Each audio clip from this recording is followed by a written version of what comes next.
Makes me laugh every time now. So hi, my name's Jill, and welcome to True North Insight. I'm Jill Davey. I'm one of the Dharma teachers with True North Insight. Pardon me for laughing when you just tuned in. Zoom has this new recording that pops up, this voice that pops up when you start recording that is throwing me off these days. That's all. You didn't miss anything very funny at all. So credit for tonight's musings, which is, I'll call it musings tonight rather than a Dharma talk. We'll see where it evolves to. So credit to this, letting some people in here, goes to a fellow yoga teacher and community member named Noreen, who popped by today to see the studio. And she shared this word, which I had never heard before, which I was quite delighted with. And I thought, there's my Dharma theme for tonight. So the word is Coddiwomple. Exactly, Marnie. So for people on the Zoom chat here, I'll put it in for you too, so you can see the spelling. And if you're joining us on YouTube after the fact, I'll also put that word down below with its definition. And so it's just such a fun word to say in the first place. Coddiwomple. It sounds like something from Willy Wonka and the Chocolate Factory or something. It would definitely have caramel in it and some nuts and sparkles. Coddiwomple. However, it is an English word, definitely not Pali, and it means to travel purposefully toward an as yet unknown destination. Or sometimes it's called towards a vague destination. Same thing, as yet unknown, vague destination. I know, I love this word. It's Noreen's favorite word, and it's one of my new favorite words. So I'll just say it again for people that are trying to write it down. It's to travel purposefully toward an as yet unknown destination or vague destination. And so this resonated for me as a theme to, well, everything sounds like Dharma to me, but it really clicked with some other synchronicities that were happening recently. One of these things has been some intergenerational conversations that have been happening around me, or including me, that I've been a part of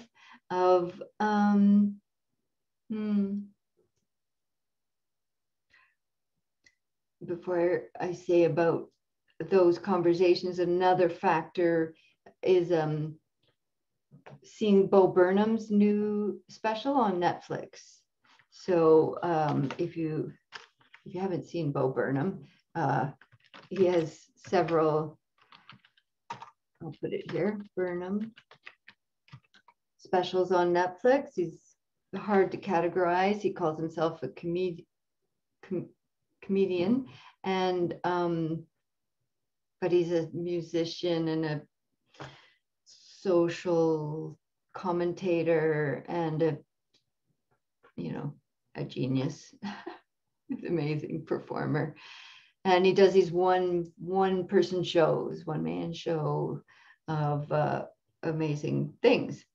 So his new special, just when he also shares honestly that he his struggles with panic attacks and anxiety while he was on stage. And so he stopped performing for 5 years, I think. He decided he couldn't do it anymore. Well, and then he was working on his mental health, as he describes it. So then he felt the stability and wellness and the energy, the desire to do this again. And just as he was decided to create another special, COVID happened, lockdown happened, pandemic happened, etc. So I won't give any more away about it, but this new special that he's put out is just him again, in this one room, and he does all the everything and the editing and the lights. It's extraordinary. It's pretty heavy too, so pretty heavy for sure. Okay, so the context of intergenerational conversations and this Bo Burnham special. He just turned 30, and his the content that he shares in this special is very resonant with these other conversations. And some of the conversations have been around, it's kind of an extreme word, but a sense of nihilism, a sense that some people, maybe, I'm not speaking for all of certain age groups. I don't know if it's certain age groups anymore, but it's this kind of pessimism or radical skepticism. It can also, nihilism can be very extreme views that are, there's nothing to believe in and no purpose. And it can go to even further extremes. And so I'm not necessarily talking about that, but kind of this, I hear this through many ages of people these days, of a sense of overwhelm and grief and despair. Of course, with the state of the world and the state of what's happening to our earth and to each other, the great harm we are causing each other and ourselves, of course. And we're so plugged in, so aware, so connected with all that is happening globally, that it can really be depressing, overwhelming, numbing. There can be a sense of disconnect, of futility, of purposelessness, lack of purpose, uncertainty. What's the point? Pointlessness, great confusion, despair. It can go lots of directions, and it may be much like on a continuum. It may be just kind of this sense of, what's that other word that was going all viral these days during this pandemic of I can't think of it now, but this kind of ennui of people feeling rudderless and not knowing what their purpose is, and because of our isolation and many people not being able to work or go to school or travel, it's like, what is this? What am I doing? What's going on with our world? And so let me just see. Yeah. And it can feel so discombobulating, so confusing, and like floor is pulled out from underneath us because we're so used to being so busy and having, I've got places to go, people to see, things to do. You know, oh, you're here 3 times now, Zach. Let me just mute this. So, one moment. Okay, pardon me. Yeah, we're so used to pre-pandemic, perhaps, really, you know, this big to-do list of what we're doing, where we're going, all that kind of thing, that this state of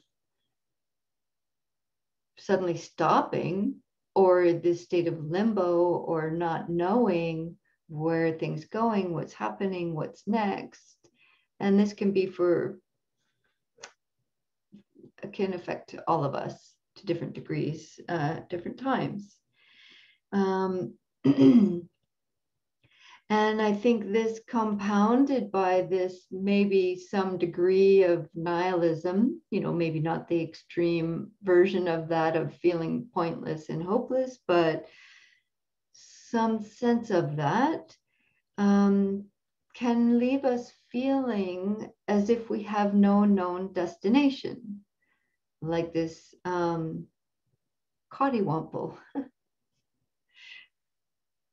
You know, this as yet unknown or vague destination. We don't know what's happening, where are things going, what am I doing next? Am I going to be able to, you know, move forward with any sort of plans, etc.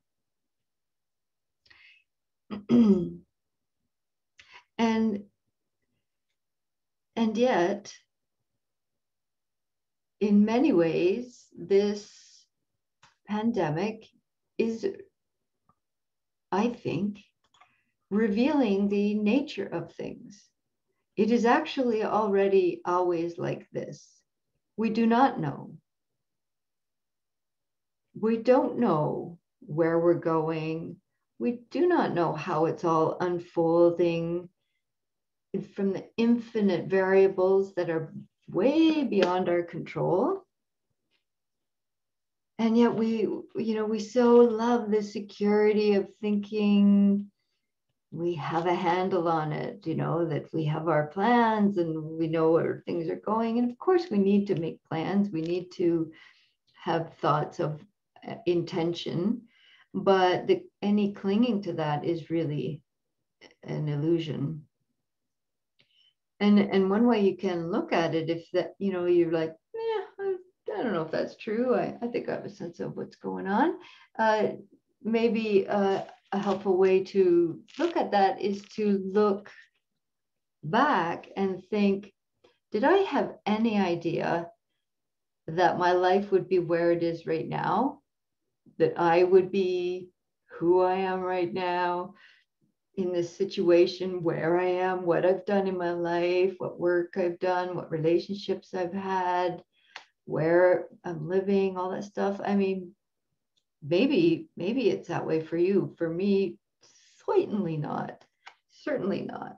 I certainly did not have any idea, especially like the further back, I think, like a teenager or 20s, 30s. Can you imagine me being a Dharma teacher? That's ridiculous. It still is ridiculous. But here I am, and I love it. And I love the Dharma. But, you know, everything, I mean, I could go on.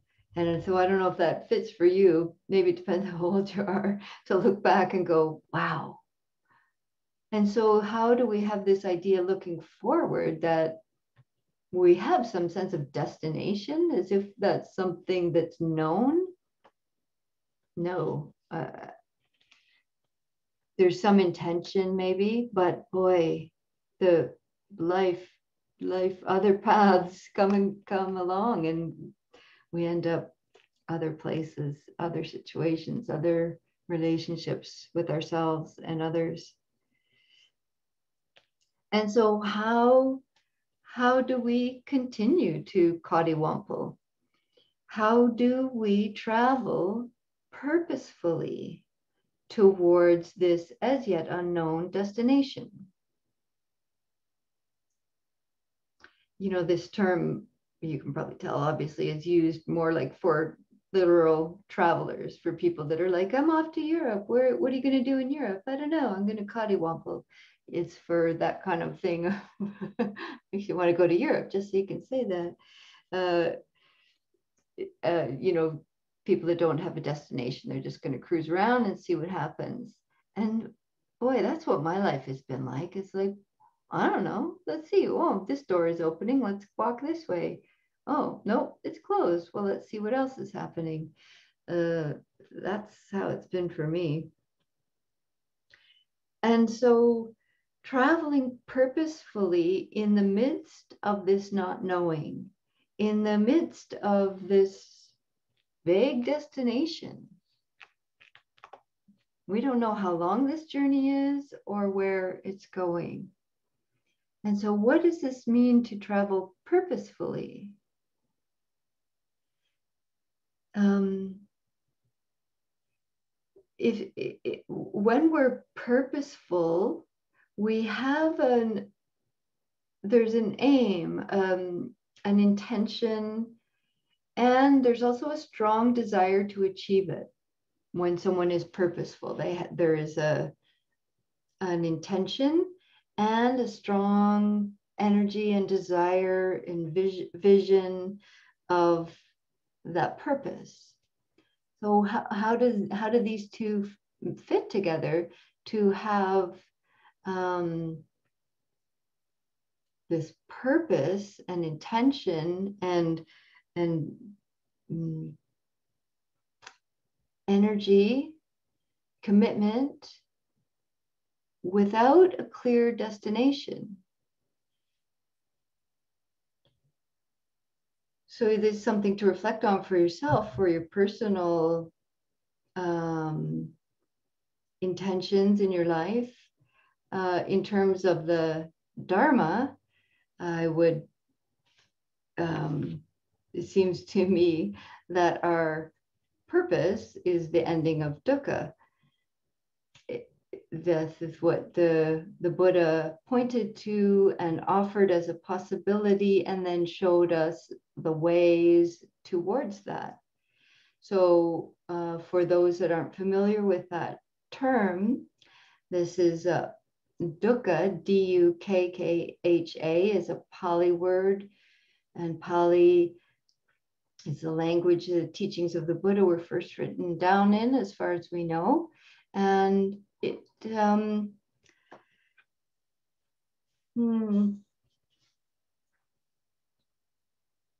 it means the unsatisfactoriness that is part of life. And it does not mean that all of life is unsatisfactory. It means that within this life experience, conditions are beyond our control, meaning we can't keep everything we want and everyone we want, everything we want, and our team can't win when we want. And and we can't get rid of what we don't want all the time, or even very often. We're not in control of all these factors. And so this creates an unsatisfactoriness that is called dukkha. Glenn Wallace describes dukkha this way as a spectrum of suffering, and I appreciate this so much. So at one end of the spectrum is faint unsettledness and irritation, impatience, annoyance, frustration, disappointment, dissatisfaction, aggravation. You can see we're moving up this spectrum here. Tension, stress, stresses around the middle point of this continuum: anxiety, vexation, pain, desperation, sorrow, sadness, suffering, misery, agony, and anguish.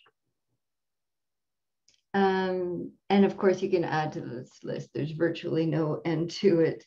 And so you may resonate at different places on that spectrum at different times. Sometimes we feel great amounts of ease and peace. And then if there's clinging to that, then it's become suffering, even something beautiful. If it's like an amazing, wonderful moment, and then we want to keep it, hold on to it, now it's become something that is going to cause us stress.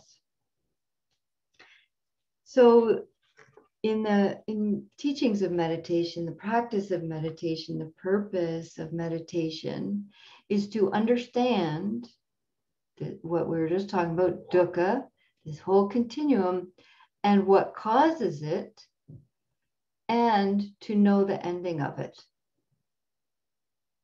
Of course, you can probably understand and feel in your own direct experience that it's not possible to end all that is painful in the world.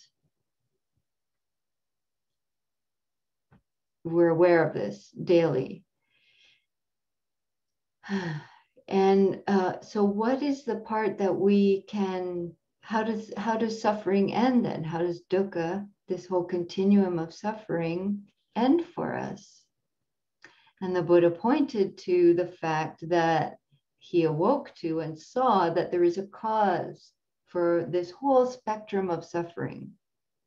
And the cause isn't that the other team was better, or that the weather was better somewhere else, or the cause isn't that I'm aging, the cause isn't a sickness, the cause isn't all these other factors of the atrocities and abuse and violence that's happening in the world.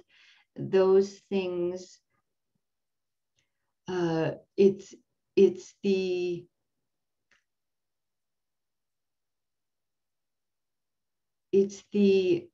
what we do with it that causes us the most pain. Whether we cling to it and try to control it and try to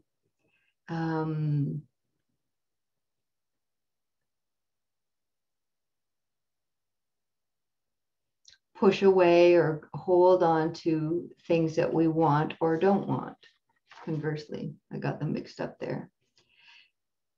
And this is not to say that we don't want to take action in the world, because part of the way that the Buddha showed, the path to the ending of dukkha, this spectrum of dukkha, is right action, is right speech, wise action, wise intention. The intentions to not cause harm, the intentions to act compassionately in the world. So all of that is not to say that we don't continue to act and respond to the suffering in the world, but to really look deeply at our own conditioning of aversion and desire, to see that that is the way that we can find liberation and freedom from suffering. All right, I should stop talking so we can practice.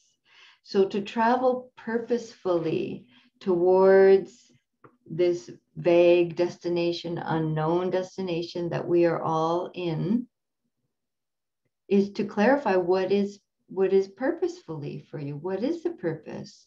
What is your purpose?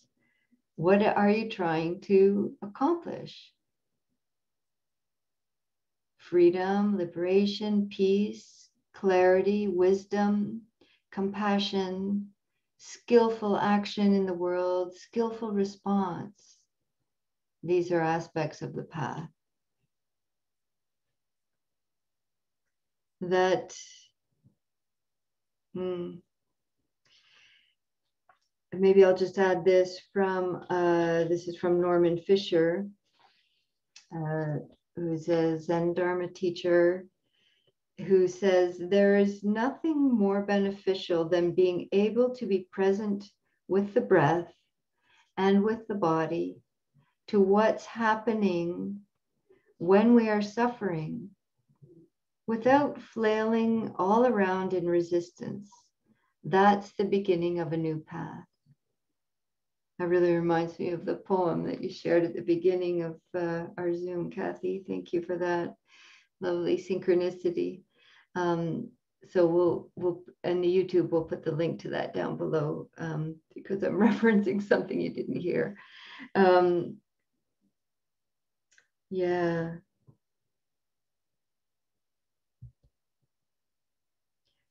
So reflect on, what does it mean to travel purposefully in this sense of unpredictability in a world that tries so hard to cling to predictability?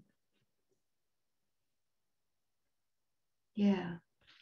So let's Coddiwomple or meditate, as the case may be. So we're going to have a practice together now and practice showing up here in the unknown with a skillful purpose. Okay, so feel free to adjust and get yourself comfortable. If you're here on the Zoom call, you might like to turn away from the camera or adjust your lighting or your posture.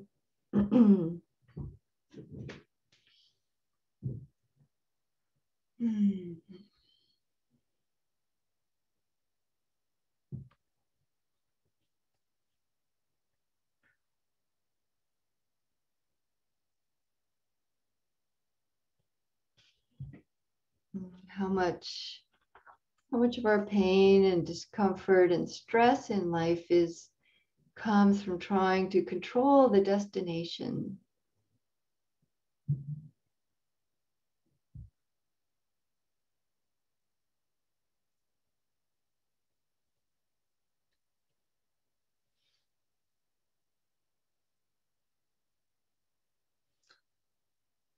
So coming into your posture for stillness and ease.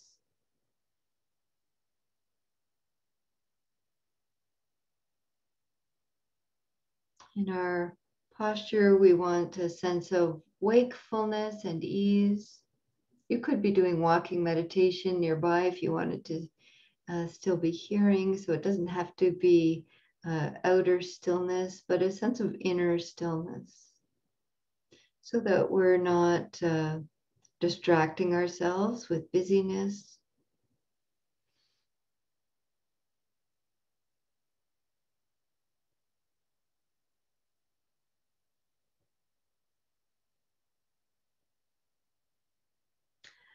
Finding a posture for your eyes that supports your ease and presence, whether that's eyes closed or resting downwards.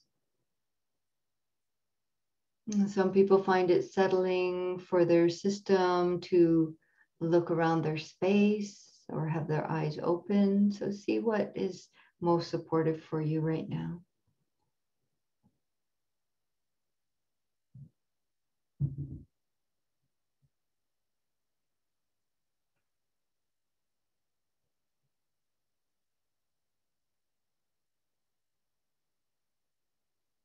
And then we try not to hurry to a destination right here in our meditation or Coddiwomple practice.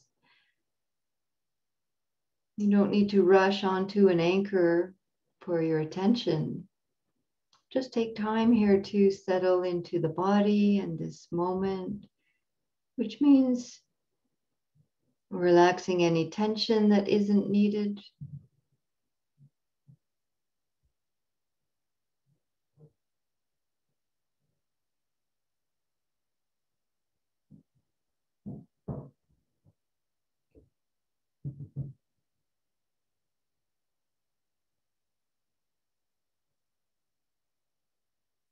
feeling the sensations of the body meeting with the ground.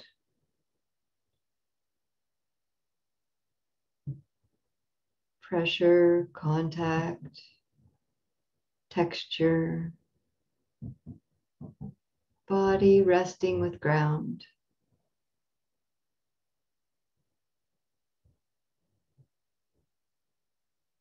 Weightedness, pressure.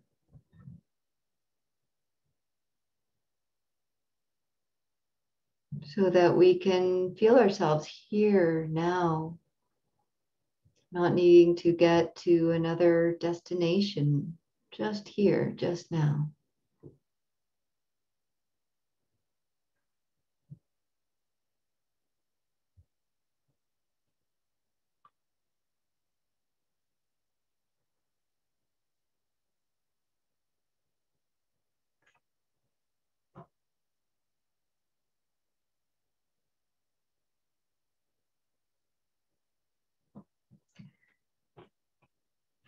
And as we're settling into our presence and posture, relationship with ourselves, you can take some time now to feel into if there's an intention showing up here for you tonight. And this may resonate with this sense of purposefulness. Why are you practicing? Why are you here on the call or watching the recording? What is it that you're needing or cultivating or intending?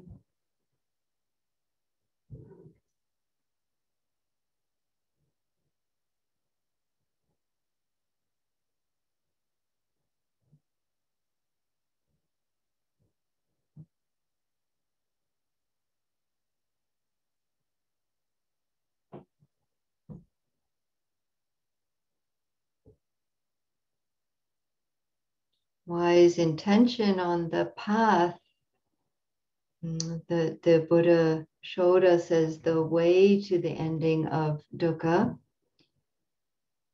includes the intention for non-harm,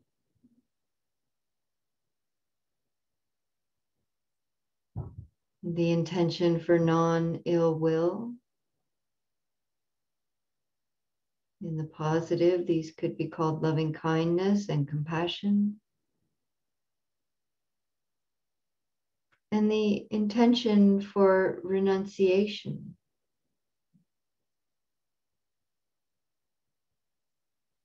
So sometimes with our purposefulness, we can be thinking about what we want or wish for, hope for. And see in these next few moments of silence if there's also an intention for a letting go.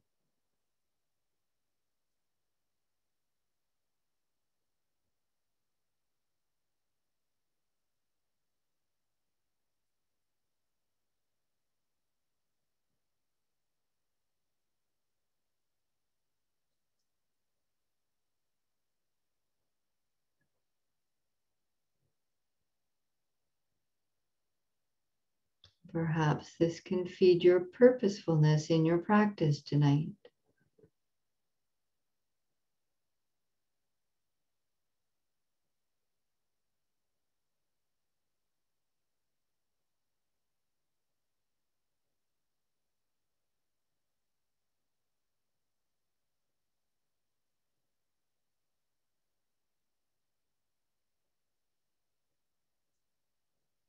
And so that if or when you feel some sense of clarity, if that's showing up for you around intention or purpose with practice tonight, then you can begin to cultivate an anchor for your attention.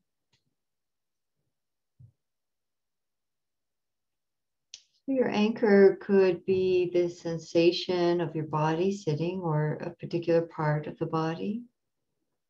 that this would be a place your attention comes back um, to cultivate some mindfulness and stability and calm.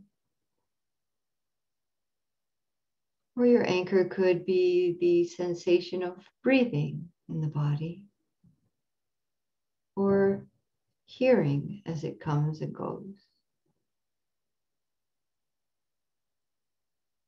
So choosing an anchor that feels most accessible and stabilizing, calming for you this evening. A bodily sensation or breathing sensation or hearing experience.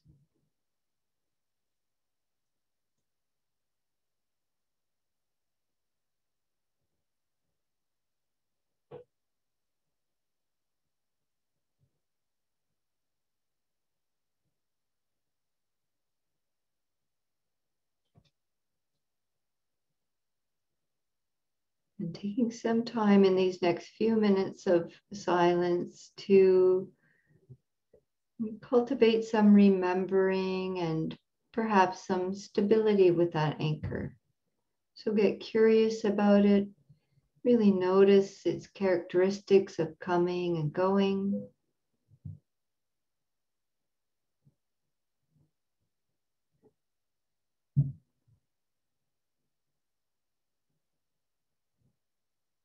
Even a sensation of the body that seems kind of permanent or solid has within it movements or vibration or pulse.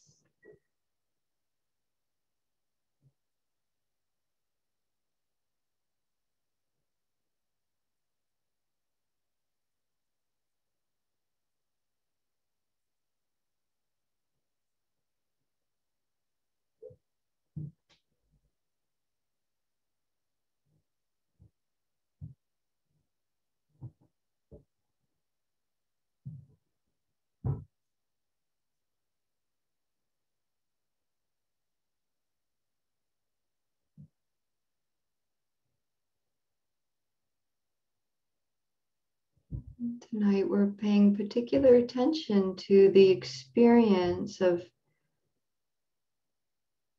impermanence. Nothing is staying the same.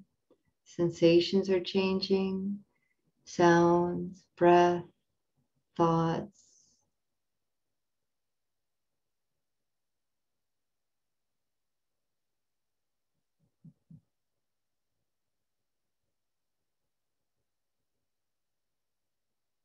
And it's all conditioned and not as predictable and controllable as we may like, as we may wish it to be.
Recognizing our desire for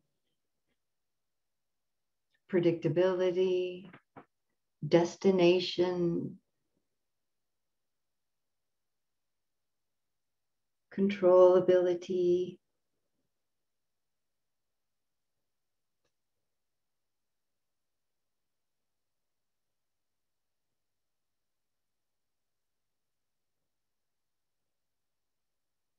and seeing that even if we did everything right,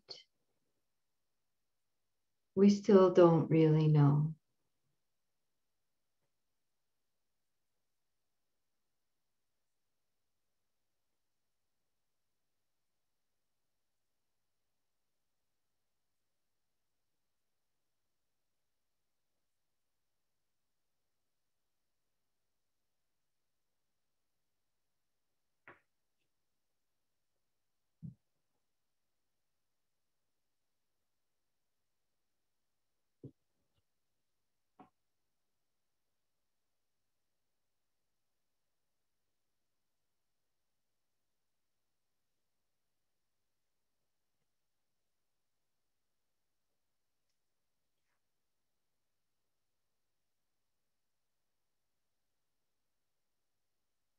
Are we micromanaging our lives and this destination as if life is mistaken?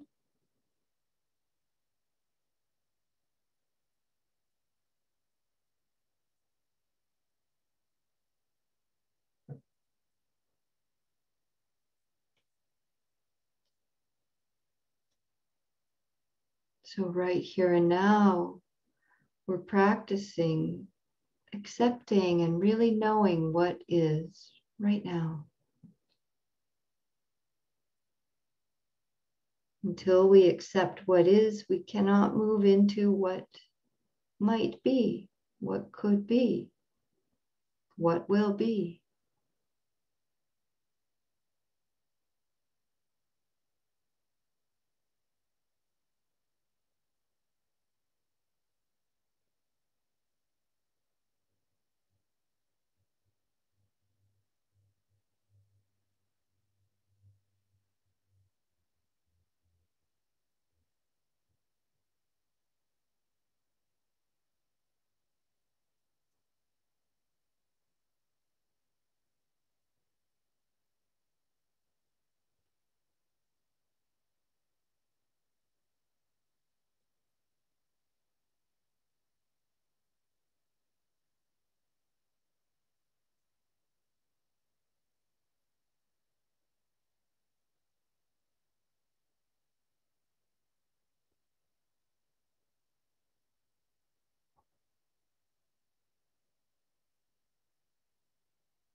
Keep calmly knowing change.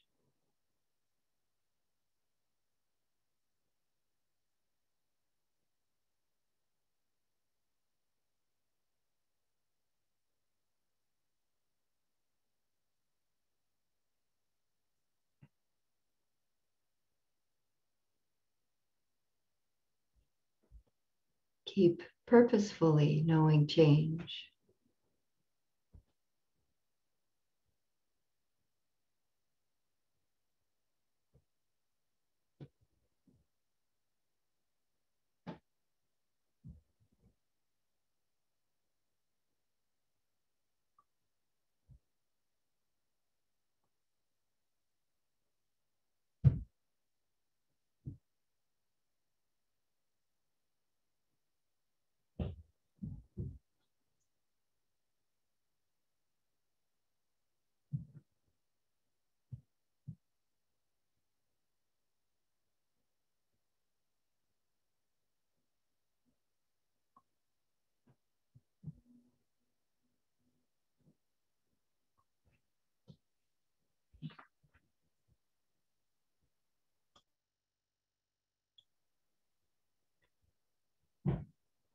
And if in this moment, as the practice continues, you may be beginning to feel some discomfort physically, energetically, emotionally, mentally.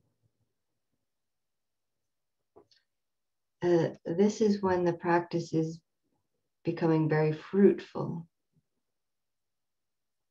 Encouragement to continue brightening the awareness and recalling your purpose for your practice.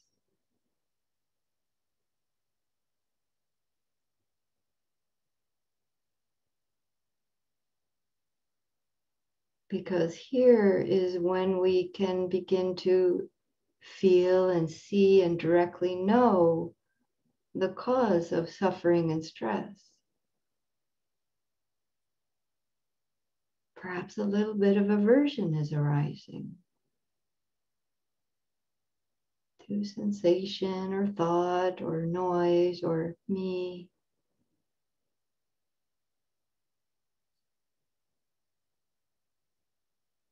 or perhaps some desire for something else that may be more fun, more entertaining is arising.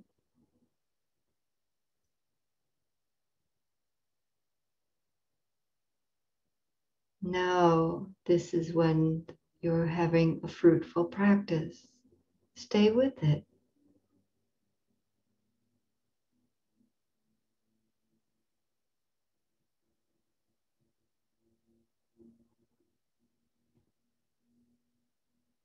Recall your purpose. Why are you practicing?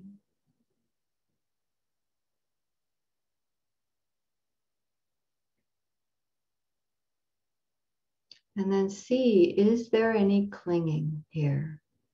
Understanding what the Buddha said, that clinging is the cause for dukkha.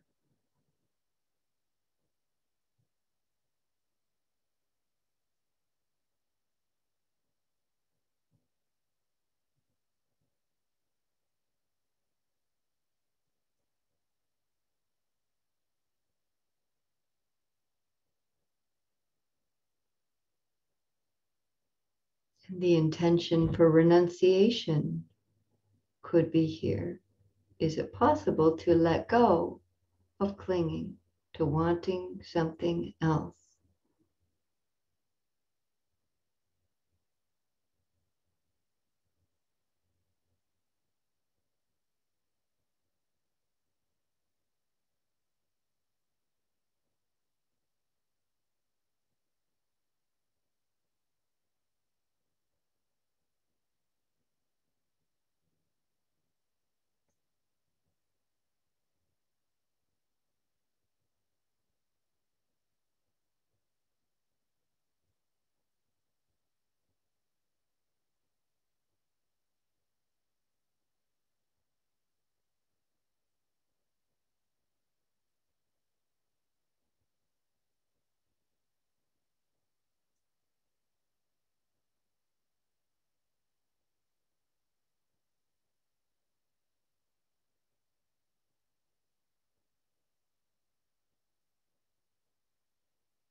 There's no other known destination right here and right now.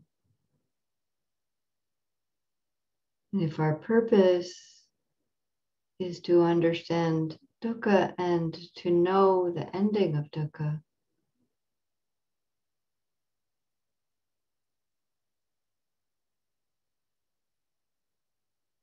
this is the place that is known right now.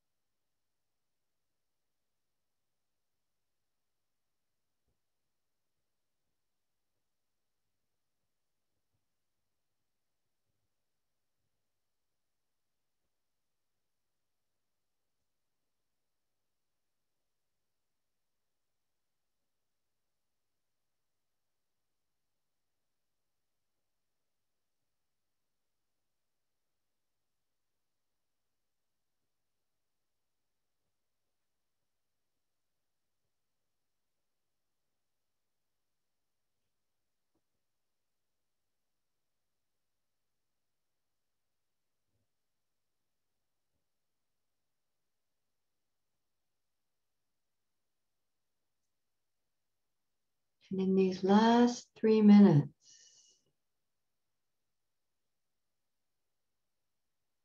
bring in the intention or renew your intention to practice renunciation, letting go of needing anything to be any other way than how it is right now. The paradox of change Until we accept what is, we cannot move into what might be.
Norman Fisher again says that suffering is not a mistake, it's not a problem, it's not your fault, it's not my fault, it's not the government's fault.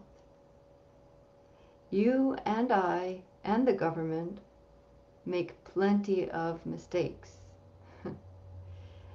But the question of suffering is much bigger than that.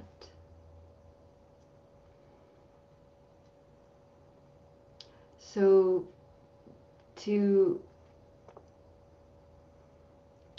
see that the suffering and the stress, the not wanting and the wanting is the place to turn towards, to really feel, to understand what's happening, to see how we're getting hooked, and not to be constantly trying to get to some other destination and to control and manipulate things that are beyond our capacity, thinking that that will make us happy and peaceful. Happiness and peace can be found right here in the midst of this mud and muck and pain and grief. Yeah, and as he said, the key thing is to turn towards the suffering, instead of trying to figure out how to get rid of it or paper it over with all kinds of positive things. So thank you if you've joined us on the YouTube recording. Please check the links down below to some of the poetry and quotes and definition of Coddiwompling. And I wish you joyous travels to your as yet unknown destination. There's also links there to support me to continue offering these free will offerings if you find them supportive. Thank you for joining us. And if you're here on the Zoom call, you're welcome to stay if you like.